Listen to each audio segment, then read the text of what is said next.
after 2 weeks of taking 0 trades, I just got road coned, mate. Just finished school run. And just see my alert went off to say that I'd hit stop loss, which is part and parcel, and it's how it goes. And of course, as a part of me, it's like, oh, that was a bit annoying. I'd rather it have been a win. Like, cool. Of course, we'd rather it be a win. But you can't dictate and pick if it's going to win or lose. It's just not something you can do. You're never going to be able to do that. You can have higher win rates, higher strike rates, more, processes and doors to open to reduce perhaps losing, but it still doesn't mean you're going to not lose. Equally, at the moment, I'm going through a slow patch where my edge has just gone from making, trading quite not often, that's wrong. My edge has gone from maybe trading weekly, maybe sometimes twice a week, to having these big gaps. I went 4 weeks from the back of July to August, but I still finished August profitable. And I've gone 2 weeks from the back of August to now, and took it out. CPI this week as well. It's very easy to start letting all these thoughts run riot. The reality of it is like you just have to learn to control it, quieten the mind. And often, a lot of your happiness is like peace in the present. So if you keep putting all these big desires, which is often the main blocker, because if you've got a desire, it's almost like you're making a contract with yourself that says, I will be unhappy until I meet said desire. So I'll be unhappy until I get a payout. I'll be unhappy until I make 20 grand a month. I'll be unhappy until I get funded. And if you create all these desires, and often a lot of us have more than one desire. We'll have lots of different desires that we think we want, which are like preconceived notions from other people, family, friends, experiences, self-images, images we've let in our mind. And before you know it, you can have a mind full of 50 freaking desires and you say you'll be happy then. So then what that statement almost does is it guarantees suffering until you achieve 50 desires. And then you sit there with those desires achieved and go, I actually didn't need nor want all of these things. I could have been happy before. Like I've generally started to learn more and more that I think happiness is a skill. I think it's something we practice. I think it's something we learn. I don't think it's something that we're gifted. There's different nuance to it, of course, but you can see people with very little who are absolutely happy as, and you can see people with absolutely everything who are miserable. So I think don't be putting your happiness and your like feelings and your moods on, trading, on that loss, on that event, on that drawdown. I've always said traders are made in drawdown. Anyone can trade from profit. It's not difficult. And I think you need to stop outsourcing your mood to just external things. I understand trading means a lot to people because it's an income source. There's a lot of time given to it. But one thing I've learned, life and people in general don't care how much time you've put in and how much of a sacrifice you've made. It's just like, just keep going. So, look, anyone out there that's struggling, and I say this because I know a lot of people comment on the YouTubes in the week and different messages I get throughout the week. I know it's difficult, but first and foremost, you've got to ask yourself, like, are you the problem or is your system your problem? And then you have to work backwards through that and why or what needs attention. Is it genuinely your system? Is your system flawed? Because obviously, look, if you don't have a system, you're not going to be able to, have an edge on the market. But then also it's like, are you the problem and not letting your system play out, etc., etc. So I'm going to log this. Edge Wonk's already pulled it through. I'm going to do my bits and bobs with it. And then I think I need to go charge the car. I need to get a haircut because this thing is looking awful after holiday. It's been going nearly 3 weeks. And my car's charging. While it's charging, I got some goods. I got a new protein shake, some bread and some water. Now I'm going to read my book, chill in the car. Tell you what, I can't wait to get rid of this electric car. But mate, I was just walking through it, and it reminded me of GTA. You remember that song? Automatic. I was in there, I needed a protein shake, because I forgot to bring one from home. I was going to try the new My Protein Muller, like they've combined or whatever. 20 gram of sugar was in it though, and I was like, nah bruv, man's not doing that, innit? So I had this Optimum Nutrition, which still had 13 grams of sugar, which ain't ideal. But I needed a protein hit. But at least I reduced those 7 grams, which is nearly 2 teaspoons, It's kind of wild. And we got water. And yeah, just going to read my book. And sit here, listening and watching planes come in, debating, should I book a holiday somewhere? Decisions. But yeah, this is the life of a trader dad. Just getting up to stuff and filming it for all you lovely people to see. It's not as glamorous as you might think. Tell you what, there's no better feeling than getting my hair cut to this length now. I can actually pull a buzz cut off because I ain't got to do anything to it. Literally dry it and bosh! Just means getting it cut a lot more often. But we are putting food shopping away. Exciting times. Food shop is here. If you haven't tried shopping from Ocado, I put some people onto it on the Discord, like I all of a sudden came up with Ocado shopping.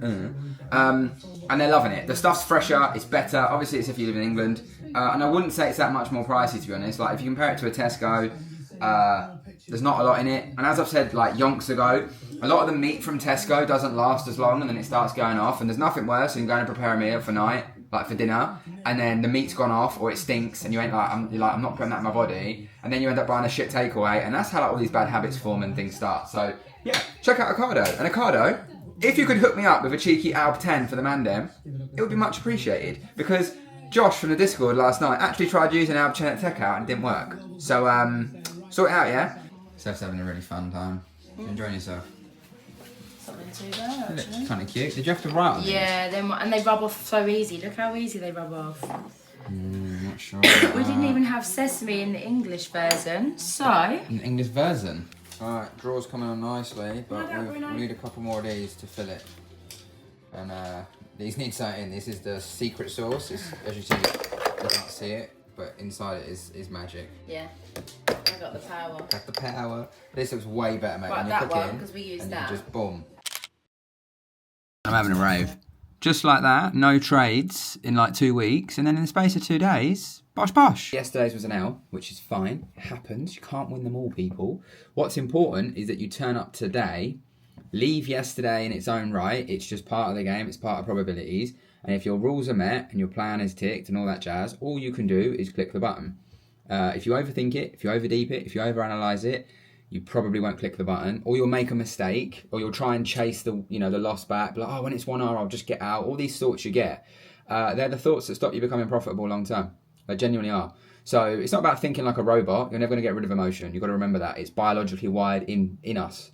But you need to understand those emotional triggers or things that may govern you, may bother you, or may cause you to feel a certain type of way, and deal with them. Right? Now, I was bullish on Monday and I didn't get an entry, and I'm actually looking at a continuation model that I'm working on at the moment, just for those days where a lot of what I do is based on liquidity, but sometimes, pairs just trend and there's no liquidity to be taken and it goes. And if your direction's right, my argument is, should I be in it? Different story, data in the process, just something I'm doing in the background.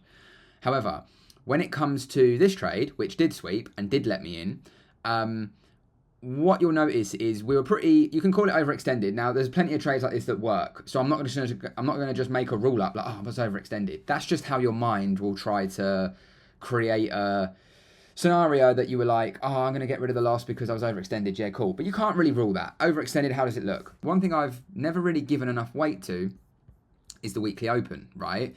Now, there's a statistic, and I'm pretty sure it's Dante who originally got the data around it. I think he's got 10 years of data, which, if we open Monday bullish, there's I don't know if it's like an 80% chance that we retrace to this weekly open. Now, the higher probable day is Tuesday, but of course, could happen on a Wednesday or Thursday, but there's a more likelihood it happens on a Tuesday. And I've been going over quite a lot of my trades because Tuesday, Wednesday is actually my most profitable day. And obviously using EdgeWonk in conjunction with this data has really been helping with that. Also, just a reminder why I think about EdgeWonk. Remember, I'm running a 1-to-1 giveaway, I guess, where if you use the code ALP10 this month in September, you are going to be picking 3 people to have a 1-to-1 session with myself and EdgeWonk founders in reviewing your data, reviewing your stats, and making best we can of your system and how we can use EdgeWonk to be better. So to get entered in that, you need to first use the code. What I'm saying is, obviously there's a high chance that on a Tuesday, this gets hit, right? And as you can see yesterday, it trickles down, it hits it, which is great for targets, because if you're short that day and you have that probability, right, based on, right, Monday open bullish, Tuesday's the higher probable day of it hitting, there's a high chance that you can go, okay, well, I could probably target shorts into this if it fits my model. Now, obviously, if you're bullish like me, I'm not going to just start selling. But what I could have done is gone, you know what? This data is so good over such a period, like we're talking 10 years, right? Not talking like 5 minutes. Maybe I want to not take this, and I'm okay with, if it goes, it goes. I'm not looking to get rid of a loss. I'm past that point. My edge it works. Like, I know if I click my buttons and hit my edge, it's going to work. What I'm looking for is those slight refinements that aren't really changing the edge, but they're bringing in that element of, right, based on today, that looks however many pips overextended, and the weekly opens down there and it's such a far way away, and maybe I need to have something for those days, just because Tuesday's my most profitable day. And when I went over a lot of my data, because I like to leave all my trades on my chart, makes it a lot easier to do, This happens a lot on a lot of the losses. Didn't get rid of any of the wins so far. So really interesting stuff. So I just thought I'd throw it out there. People like a little bit of trade source now and then. Haven't done it in a while. Maybe it helps someone. Maybe it doesn't. But what I'm also getting at with data is just be very, very careful and very, very mindful that when you start to always look for a reason why you lost, you go down a rabbit hole. Been there. There's not always a why. It's just a loss. When you always start to deflect why you lost because it's in a range, it's overextended, it's this, it's that, you're always passing the blame and you're not taking accountability or acceptance and you're trying to be in control. And honestly, one of the biggest things I've learned is letting go of control and how much more you'll thrive. So yeah, I'm going to do a few little bits and bobs. I've got a couple of calls to jump on with some Discord guys in a moment. And then I have also got a coffee to make because we haven't had a coffee yet. And then I've got a bit of data stuff I'm doing, just gathering over a few little bits and bobs. A little bit of a quieter week for me. So I'll keep updated on the trade. Whatever happens, happens. Alerts on SL, alerts on BE and TP. And now, there's nothing else I can do. All I need to be mindful of is at 1:30, it's PPI. It's the afternoon. Just got back from a very wet walk. I got some eggs with some cottage cheese and a small piece of sourdough with some jam, just for that little sweet kick I fancied, you know. Trade-wise, show you here. Got in there, we had a push, ran about 1.3R. It's come back now to BE. We've got an hour for PPI, half an hour till I probably look at it and decide to get out. I'm giving it a bit of breathing room to see if it will go up a little bit more before the news drop. I won't hold it because of how aggressive PPI has been lately. My rule says half an hour before we check it, so that's what we'll do. Right, so I've moved to risk off now, so I can't lose on the trade. Obviously got about 25 minutes for PPI. Couple of thoughts, because obviously I've just got risk off. Still mindful. Some accounts you can't hold news. So some are swing accounts you can, prop I'm on about. Some you can't. Personals I can. Personals I'll probably leave at BE. Let them do their thing. If I get slipped, it won't be a lot. So yeah, we'll just see. I'll leave it at BE for the moment. I'll close the props that can't be held because there's absolutely no point in holding them because I can't. So let me do that now.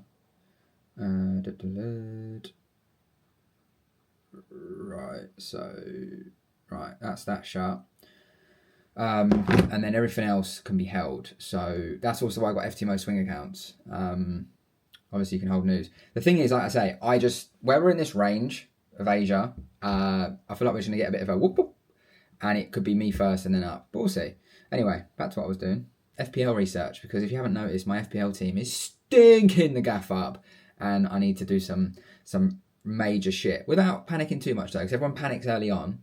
And then boom. You know what? With FPL, you can tell a trader's personal traits as well. Because if you're trying to win everything and trying to win every game, it's very similar to how you might trade. So yeah, just an interesting one there. But yeah, I'm going to continue with my viewing of my team ready for the weekend. And I'll pick this up when the news drops. It's where people get ahead of themselves. It's all well and good this time, right? My bias, everything, logic was right.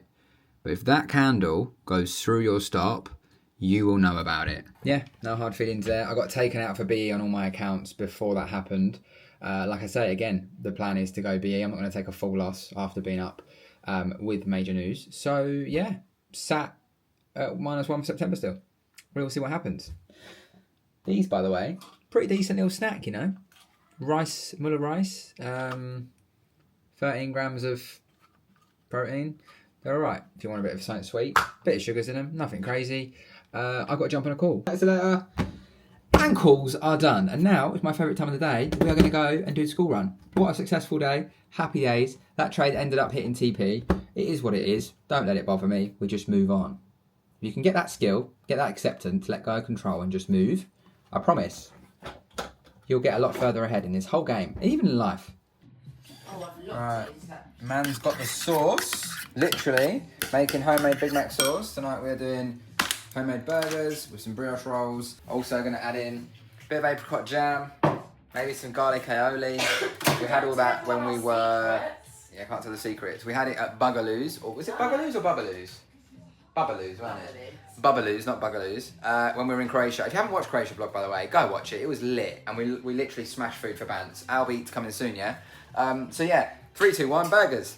This is the sauce. I like it. Very good. Yeah?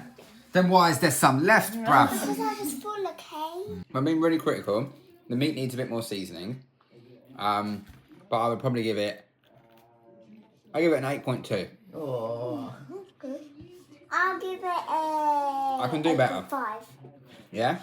I'll give it a 10 out of 10. Your ratings that you gave Bubblies was lower than Dad's Burger. Yeah. You reckon Dad's Burger's better than Bubblies? No, because... See? Because Bubbles made me feel a bit meh. Because mine's healthy. Bubbles But is you full of gave... shit. Right, so you're saying that one's better? Yeah, the same mine's better. Why? You're saying it's not, bruv? Huh? Huh? Huh? Hang on. Eat it. I haven't tried it yet. Now.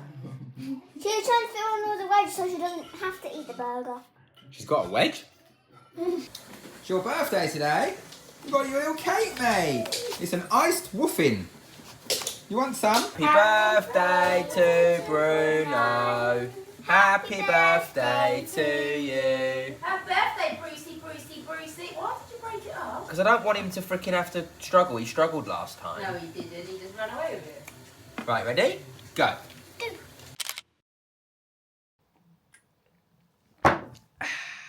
Coffee and chill. Just announcing to Discord that we're about to do our quarterly review calls in October. So it's basically a whole month. It literally takes up my whole month where I jump on calls individually with each person, one-to-one.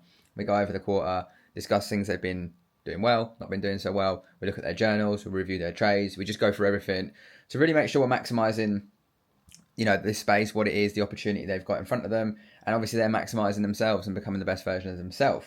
So if you've been sleeping on this Discord over the last however many months, and you think it's some typical Discord and it's just marketing tactics, it's full of knobheads and it's full of loads of people, it's actually not. I think there's about 41 of us at the moment, really good people working towards just being the best version of themselves, so much more than a trading space, and you get to work with me directly. And honestly, I am putting in so much effort on a day-to-day basis to help everybody because I want to, because I enjoy it, not because of the money, because being completely honest, it don't make much money. And you might think, oh, I looked at the numbers, $150 a month, mate, you're fucking killing it. It's not how it works. It's not how it works. It's not been that price all the time. So if you want to get involved, there's a link below. Get involved. But I've got quite a chill day today, to be honest. Haven't got a load happening. Like, I've got some Discord stuff to catch up on.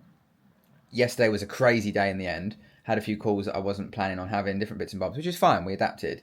Today I want to go over some more data bits. I need to journal those trades in Edgewonk.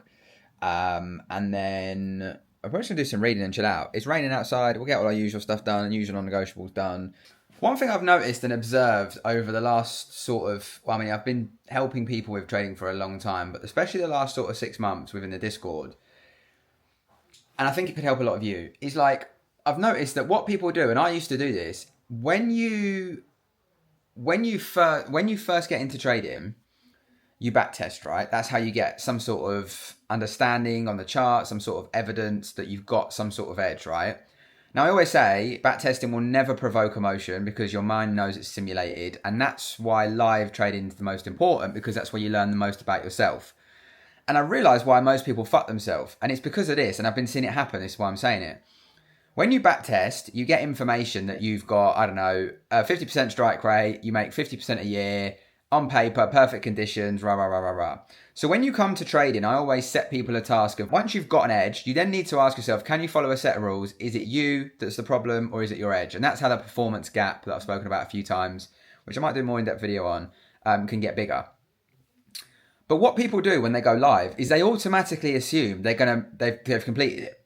So like, I don't know, say you go to uni and you study to be an engineer, you learn the basic stuff required to meet that benchmark of becoming an engineer. Backtesting's somewhat similar in that you learn fundamental basics of technical analysis and your system to give you confidence there's a system.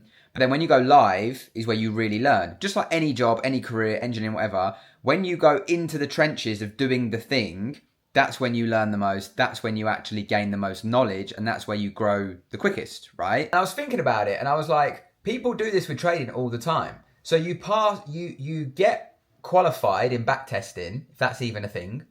You then go live and you automatically assume, rather than I'm learning, I'm gathering data, because that's what live is about. It's about gathering data, learning about you, learning about your system, your emotional triggers, any kind of emotions that present, hesitations, fear, FOMOs, greeds, patience, all this sort of stuff. That only can be taught live.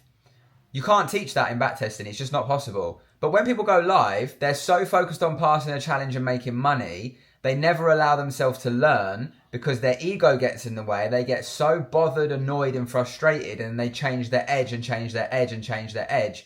They never let probabilities play out, and they never actually let themselves grow. And the reason I'm saying this is because the more and more I speak to people and give them advice, tips, tricks, pick up on their behaviors and stuff like that within, you know, working with them in a closer setting, I've realized, like, I set people that task of like, gather your data, prove you've got an edge, go live, get an account, and see that account as, can I follow a set of rules and what is it going to teach me? Because the market gives us lessons and our job is to interpret those lessons and learn from them. Now, what people do is they skip that part because their backtesting said the system works and they made money. They go live and they've already created this expectation and this fallacy that they're going to now make money because they've completed it and they've almost graduated. That's the error. Because you haven't completed shit. You've just started. You're in your year 1, year 2 journey of, say, an apprenticeship. Now is when you're going to learn the real meat and potatoes of yourself and of trading. But people try and skip that part. And then as soon as they maybe fail that challenge or blow that account, they think the whole thing's fucked. They refuse to accept maybe they're at fault as well. They refuse to learn the lessons because they slack off. They don't journal. They don't log. And then they go and find something else. And they just stay in this loop for years. And that's why a lot of people's journey is like, I've been doing this 5 years, 10 years. It's like, because you keep fucking ignoring the most important bit. When you go live, your job is not to just make money immediately. That's the flawed thinking. Your job is to get feedback and data on yourself and your system in live market conditions, which is more valuable than any set of backtesting will ever be. And that will help you get to that next level if you're able to see it that way, which is again where I come in, because once I pinpoint that to people and highlight it, they're like, oh yeah, shit, I only bought this 10k or 50k to learn, but I'm seeing it as because they maybe passed phase 1 or they maybe passed phase 2 or they maybe got a few payouts, they think they're like, I've completed it.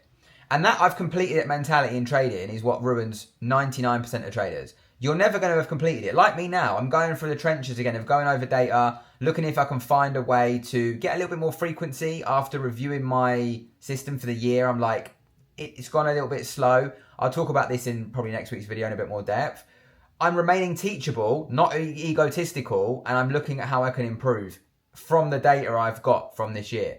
I think that's a really big part of this game I'm noticing for a lot of individuals. And that will always come down to your beliefs, your identity, and what you believe trading is. And often it's flawed and skewed by absolute fucking mongs online. And you've really got to ask yourself, are you listening to the wrong information? But yeah, on that note, I'm going to wrap this week's vlog up. I appreciate all of you as always. If you got this far, then say happy birthday to Bruno for me, yeah? Nice one. I'll catch you all in next week's video, and it's going to be a great one. Peace and love, gang.